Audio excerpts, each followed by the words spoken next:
అసలు మీరు కాదు వెంకటేష్, అంతా మీ కాన్స్పిరసీ ప్లాన్ చేసి అదో డ్రామాలు ఆడి ఇక్కడికి వచ్చి షో ఆఫ్ ఇవ్వకయ్యా. మీ అమ్మని కూడా అసలు ఇక్కడ తీసుకొచ్చి కూర్చోబెట్టాలి. అసలు సమాధానం ఆవిడ దగ్గర నుంచి లాగేవాళ్ళం. ఈ మనుషులు చంపేయటం ఏంటో, మళ్ళీ దొంగ పెళ్లిలు చేయటం, దండలేయటం ఏంటో.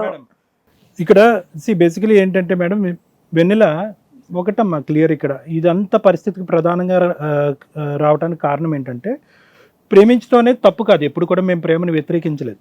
కానీ ప్రేమించే ముందు అసలు బేసిక్ అండర్స్టాండింగ్ కూడా, అంటే ఇక్కడ ఎంత చిల్లర కారణం అంటే కనుక, నీ పక్కన నువ్వు ప్రేమించినటువంటి 2 సంవత్సరాలు ప్రేమించినటువంటి ఒక వ్యక్తి ఈరోజు పప్పులో ఉప్పు ఎక్కువైందని చెప్పి వెళ్ళిపోయాడు ఇంట్లోంచి వెళ్ళిపోయి, చెప్పా పెట్టకుండా వెళ్ళిపోయి వాళ్ళ అమ్మతో పాటు చేయగలిపి అతన్ని చంపేసుకుని ఇంకో ఇంటికి వెళ్ళి, ఇంకో ఊరు వెళ్ళి, వాళ్ళ సొంత మరదలు చిన్నప్పటి నుంచి పెంచి తను ఎత్తుకుని పెంచినటువంటి ఒక అమ్మాయిని, ఆ అమ్మాయి గొంతుకు కోయటానికి నిర్ణయించుకున్నాడు. అంటే ఈ మాత్రం వ్యక్తిత్వం మనకు అర్థం కాదా? ఈ మాత్రం ఒక వ్యక్తి యొక్క వ్యక్తిత్వం మనం అర్థం కాదా? తర్వాతే మనం తెలుసుకుంటాం, రెట్రోస్పెక్టివ్గా వెనక్కి తిరిగి నేర్చుకోవాల్సినంత అవసరం ఉందా?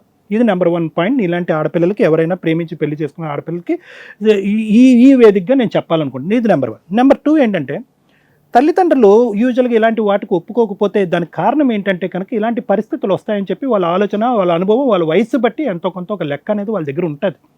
దానివల్ల ఏమంటుందంటే, అమ్మ నీ గురించి మాకు బాగా తెలుసు, నీ జడ్జ్మెంట్ గురించి మాకు బాగా తెలుసు, బహుశా నువ్వు అంత నిర్ణయం తీసుకునేటటువంటి కెపాసిటీ నీకు లేదు అనేటటువంటిది ఈ భూప్రపంచం మీద ఎవరికైనా బాగా తెలిసి ఉంటే కనుక అది నీ తల్లిదండ్రులు. వాళ్ళ మాట కొట్టిపారేశాం. ఎందుకు నేను ఈ మాట పదే అంటున్నానంటే, ఒకప్పుడు పూర్తి స్థాయిలో కాకపోయినా కొంత దూరం అయినా కూడా నీ తల్లిదండ్రులు ఈరోజు నీతో పాటు ప్రయాణం చేసుంటే కనుక వాడిని చెమడా ఒలిచి ఉండేవారు, తల కింద ఏలాడదీసి ఉండేవారు. ఎవరున్నారు నీ సపోర్టు? చంటి బిడ్డని నేర్చుకుని అక్కడికి వెళ్తావు, ఊరు వెళ్తావు, అక్కడేమొచ్చి మీ అత్తమ్మ ఏమొచ్చి ఫోటో తీసి నీ నేతి మీద ఒక పెద్ద టోపిక్ పెట్టి నిన్ను మోసం చేసి మళ్ళీ ఇంకో పెళ్లి చేసి ఎన్ని మోసాలు వచ్చాడు. అంటే ఒక వ్యక్తి ఇన్ని విధాలుగా మోసపోవటానికి ఒక అవకాశం ఉంటుందా అనేటటువంటిది ఇందాక నీ కథ వింటుంటే నాకే ఆశ్చర్యంగా అనిపిస్తుంది. ఎందుకంటే కనుక ఇది మెయిన్గా పెట్టకుండా పెళ్లి చేసుకోవటం, తల్లిదండ్రుల అంగీకారం లేకుండా ముందుకెళ్ళటం. ఇప్పటికీ కూడా పెళ్ళి ఇన్ని సంవత్సరాలు అయినా కూడా, 1.5-2 సంవత్సరాలు అయినా కూడా తల్లిదండ్రులు నీతో పాటు లేకపోవటం, అనాథగా మీ భర్త నిన్ను అలా వదిలేయటం, పెట్టకుండా వెళ్ళిపోవటం, ఈ మొత్తం దాంట్లో నీకు ఒక డిప్రెషన్లోకి వెళ్ళటం, ఫోన్ చేసినా నీ భర్త ఫోన్ ఎత్తకపోవటం, అడ్రస్ ఎక్కడో తెలియకపోవటం. ఈ మత్తులో ఏమైంది అంటే కనుక, నువ్వు ఏం చేస్తున్నావు అనేటటువంటిది నీకు చెప్పేటటువంటి వాళ్ళు లేరు, నువ్వు ఆలోచించేటటువంటి పరిస్థితి కూడా లేకపోవటం ఇక్కడ ప్రధానమైనటువంటి అంశం. తద్వారా ఏమైందంటే, నువ్వు అక్కడికి వెళ్ళావు, పెద్ద రకంగా ఆవిడ ఒక నాటకం ఆడింది, మీ అత్తమ్మ ఒక పెద్ద జగన్నాటకం ఆడింది. బహుశా నువ్వు సెట్ మైండ్ స్టేట్లో ఉన్నా, లేదంటే నీతో పాటు ఎవరో ఒకరు నీ వెనకతలు నిలబడినటువంటి ఒక వ్యక్తి ఉంటే కనుక, ఆమె దొంగ నాటకం ఆడుతుంది, ఇది కరెక్ట్ వ్యక్తి కాదు, ఇది మోసం చేస్తుంది, దీనికి సంబంధించినటువంటి పూర్వపరాలు కనుక్కుందాం అనేటటువంటి వాళ్ళు ఎవరైనా పెద్దలు ఉంటే కనుక అది మీ తల్లిదండ్రులు ఉండేవారు, ఇంత నాటకం ఆడేటటువంటి పరిస్థితి ఉండేది కాదు. కానీ ఆవిడ ఏం చేసింది? మొగుడిని చంపేసింది. ఆఖరికి నువ్వు బయటికి వెళ్ళి మా ఆయన చచ్చిపోయాడా బతుకున్నాడా అని చెప్పి అడిగేటటువంటి పరిస్థితి కూడా లేకుండా చేసింది, ఇంట్లోంచి బయట పోనివ్వలేదు. ప్లస్ ఏంటంటే కనుక, రేపో మాపో నా కొడుకు మళ్ళీ ఆ అమ్మాయిని తిరిగి ఇక్కడ వెనక్కి వస్తాడు, 2వ పెళ్లి చేసుకుని వస్తాడు అని చెప్పి మళ్ళీ నువ్వు ప్రశ్నించకుండా నీ నోరు మూయించడానికి ఇంకో పెళ్లి చేసిన. అంటే ఎన్ని దఫాలు నువ్వు మోసపోయావు అనేటటువంటిది ఒకసారి నీకు లెక్క చెప్తున్నా. దీని అంతటికీ ప్రధానమైనటువంటి కారణం ఏంటంటే, అమ్మా ఏంటి పరిస్థితి జరుగుతుంది, ఇక్కడ ఏం జరుగుతుంది అని అడగటానికి నీ వెంటూ ఉండేటటువంటి ఒక తల్లి అనేటటువంటి క్యారెక్టర్, లేదంటే నాన్న ఏం జరుగుతుంది అనే తండ్రి అనేటటువంటి క్యారెక్టర్ లేకపోవడం ఈరోజు నువ్వు చేసుకున్నటువంటి దురదృష్టకరమైన పరిస్థితి.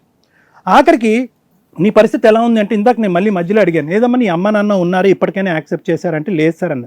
ఇప్పుడు నువ్వు ఎంత దిక్కుతోచినటువంటి పరిస్థితి ఉందంటే కనుక, ఇన్ని మోసాలు చేసి, నిన్ను మోసం చేసి, వాళ్ళ అమ్మతో చేయగలిపి చచ్చిపోయినట్టుగా నటించి ఆ అమ్మాయి గొంతుకు కోసినటువంటి ఈ వ్యక్తిని ఇప్పుడు నువ్వు చేయి పట్టుకుని, నువ్వు ఎలా కావాలంటే అలా మారిపోతాను నాన్న, నువ్వు కావాల్సినటువంటి విధంగా వంట వండుతాను, ఒకసారి వండకపోతే ఇంకోసారి వండుతాను, ఆ మహానుభావుడు చెప్పేటటువంటి కారణాలు చేయండి. ఇంకోలైతే కనుక చెప్పించుకుని 2 చెంపలు వాయించి ఉండేవారు. వాడు చెప్పేటటువంటి కారణాలు ఏంటంటే కనుక, పప్పులో ఉప్పు ఎక్కువైంది కాబట్టి నా భార్య కరెక్ట్ కాదని చెప్పి ఇంటి నుంచి వెళ్ళిపోయాడు. ఆఖరికి నీకు ఇప్పుడు దిక్కు మొక్కు లేక, వెనక ముందు ఎవరు లేక, ఫైనల్గా ఎవడైతే నిన్ను 1-10 సార్లు మోసం చేశాడో వాడి చేతిలో పట్టుకుని, నాన్న బాబు కన్నా నీకు కావాల్సినటువంటి విధంగా, వాడు నీకు కావాల్సినటువంటి విధంగా పద్ధతిగా మారాలా, నువ్వు వాడికి కావాల్సినటువంటి విధంగా మారాలి? నాకు అర్థం కావట్లేదు. ఇప్పుడు నువ్వు ఎంత బతిమాలుకుని నేను వంట కరెక్ట్గా చేస్తాను, నీకు కావాల్సినటువంటి విధంగా ఉన్నాను అనేటటువంటి ఎన్ని వాగ్దానాలు చేసినా, రేపొద్దున ఇంత ఘోరంత తప్పు చేస్తే కనుక మళ్ళీ ఇంట్లోంచి వెళ్ళిపోవడం అనేటటువంటి దాని గ్యారంటీ ఏంటి? సో ఈరోజు అతన్ని అడుక్కుంటున్నావు అంటే కేవలం ఇది నువ్వు తవ్వుకున్నటువంటి గుంట మాత్రమే. అంటే దిక్కు లేనటువంటి పరిస్థితి, ప్రేమించినటువంటి మొగుడు దొంగ అయినా, ఎవడైనా, రాక్షసుడైనా, ఎంత భయంకరమైనటువంటి మనిషి అయినా నా తల్లిదండ్రులు వదిలేసి నేను అనాథన అయిపోయాను కాబట్టి వాడు తప్ప నాకు ఇంకో ఎవడు లేడు అనే పరిస్థితి తీసుకొచ్చావు కాబట్టి నీ పరిస్థితి ఇలా ఉంది ఈరోజు. అదే కానీ నీతో పాటు ఎవరన్నా తోడు ఉంటే కనుక వాడు 2 చెంపలు వాయించి నీ దారి నువ్వు కాళ్ళు ఎగరేసుకుంటే ఇక్కడి నుంచి ఎల్లుండేదాన్ని. నువ్వు పిల్లలు కనేసావు, దిక్కుతోచినటువంటి పరిస్థితికి వచ్చేసావు. వెంకటేష్, నువ్వు ఎన్ని సమాధానాలు చెప్పినా కూడా ఆ అమ్మాయిని నువ్వు వేలెత్తి చూపెట్టి ఏదేదో మాట్లాడేటటువంటి పిచ్చి పిచ్చి చెప్పినా కూడా ఇక్కడ నమ్మటానికి ఎవరు చెవుల్లో పువ్వులు పెట్టుకోలేదు వెంకటేష్. నువ్వు చెప్పేటటువంటిది ఉత్త కట్టు కదా, దాని వెనకాతలు ఎటువంటి కారణం, ఎటువంటి నీ భార్య వైపు వేలెత్తి చూపెట్టేటటువంటి దానికి 0.5% కారణం కూడా లేదు అనేటటువంటిది నీ మనస్సాక్షికి నీకు బాగా తెలుసు. అయినా కానీ కారణాలు చూపెడుతున్నావు. ఎందుకు కారణాలు చూపెడుతున్నావు అంటే కనుక ప్రేమించుకున్నంతకాలం ప్రేమించుకున్నారు. పెళ్లి చేసుకునేటటువంటి క్రమంలో ఎప్పుడైతే మీ తల్లిదండ్రులు ఒప్పుకోలేదో అప్పటి నుంచే నీ మనసు, నీ ఆలోచన శైలి మారటం మొదలుపెట్టింది. నువ్వు మీ మదర్తో కంటిన్యూస్గా కాంటాక్ట్లో ఉన్నావు కాబట్టి ఈ అమ్మాయిలో ఏవో లేనిపోని వంకలన్నీ చూపెట్టి మొబైల్ చూస్తుందో, యూట్యూబ్ వీడియోస్ చూస్తుందో, వంట సరిగా చేయట్లేదు అని చెప్పి చెప్పా పెట్టకుండా కన్న కూతురు అనేటటువంటి కనికరం కూడా లేకుండా నువ్వు అక్కడికి వెళ్ళిపోయావు. నీకు మొదటి నుంచే నీ మరదల మీద, ఆ అమ్మాయి మీద కన్నుంది. ప్రేమించినటువంటి అమ్మాయి కావాలి, ప్లస్ పెద్దలు నచ్చినటువంటి ఆ అమ్మాయిని చేసుకోవాలనేటటువంటి యాంగిల్తో నువ్వు అక్కడికి వెళ్ళిపోయి ఆ అమ్మాయితో కాంటాక్ట్ అనేది పూర్తిగా కట్ చేసేసుకుని మీ అమ్మ చెప్పినట్టుగా చచ్చిపోయినట్టుగా నటించి అక్కడికి వెళ్ళి ఆ అమ్మాయి గొంతుకు కోసారు. నాకైతే మాత్రం ఇదంతా జగన్నాటకం లాగానే అనిపిస్తుంది. అంటే ప్రేమించటానికి, అనుభవించటానికి ఒక అమ్మాయి కావాలి, పెద్దలు అంగీకరించకపోతే కనుక కట్న కానుకలు ఇచ్చి దర్జాగా పెళ్లి చేసేటటువంటి చిన్నప్పటి నుంచి పెంచినటువంటి ఇంకో అమ్మాయి కావాలి. సో ఇక్కడ వెంకటేష్ చెప్పినటువంటి కారణాలకి నిజంగా భార్యాభర్తలు కొట్టుకుని విడిపోతే కనుక ప్రపంచంలో 90% కాపురాలన్నీ కూడా విడాకుల వరకు వెళ్ళిపోవాలి. సో అతను చెప్పేటటువంటిది కట్టు కదా వెంకటేష్, అది నేను నమ్ముతున్నాను, అందరూ నమ్ముతారు. సో కాబట్టి ఇప్పుడు నేనేమంటున్నానంటే వెంకటేష్, నిజంగా ఇక్కడ మారవలసినటువంటి వ్యక్తి ఎవరన్నా అంటే కనుక మీ భార్య వచ్చి నేను మారిపోతాను, నీకు తగినట్టుగా నేను ఉంటానని ఆ అమ్మాయి అంటాం కాదు, నువ్వు అనాలి. ఇక్కడ నువ్వు 2 చెంపలు వాయించుకుంటూ నేను తప్పు చేశాను, నేను కక్కుట్టుపడ్డాను, నేను అన్ఎథికల్గా ప్రవర్తించాను, ఇన్హ్యూమన్గా ప్రవర్తించాను, నా ప్రవర్తన కరెక్ట్ కాదు అని నువ్వు అంటేనే ఈరోజు ఈ అమ్మాయి నమ్మకంగా నీతో పాటు రావచ్చు. లేదంటే రేపొద్దున మళ్ళీ ఇదే పరిస్థితి, ఇలాంటి వేదిక మీదే మళ్ళీ ఆ అమ్మాయి వాళ్ళ కూతురుని ఎత్తుకుని కూర్చునేటటువంటి పరిస్థితి వస్తుంది. ఎందుకంటే ఇప్పటికీ కూడా నీలో కంప్లీట్ అండ్ ఎథికల్ పరమైనటువంటి మార్పు రాలేదు అనేది నా అభిప్రాయం. ఇంక ఇక్కడ వీళ్ళిద్దరి గురించి చెప్పడానికి మనకి ఏమీ లేదు మేడం, ఎందుకంటే ఇద్దరు బక్రాలే. ఇక్కడ ఈ అమ్మాయి సరిత ఏమో వచ్చి ఆబ్వియస్లీ ఏంటంటే ఒకే చిన్నప్పటి నుంచి భర్త మామయ్య బావ అవుతాడు. ఇతను చిన్నప్పటి నుంచి నన్ను ఎంతో అల్లారు ముద్దుగా పెంచాడు కాబట్టి ఏంటంటే మా తండ్రి తర్వాత అంత బాగా చూసుకునేటటువంటి వ్యక్తి, మా ఇంట్లోనే ఉండేటటువంటి వ్యక్తి నాకు దొరకటం నా అదృష్టం అనేటటువంటి విధంగా ఆ అమ్మాయి చేసుకుంది.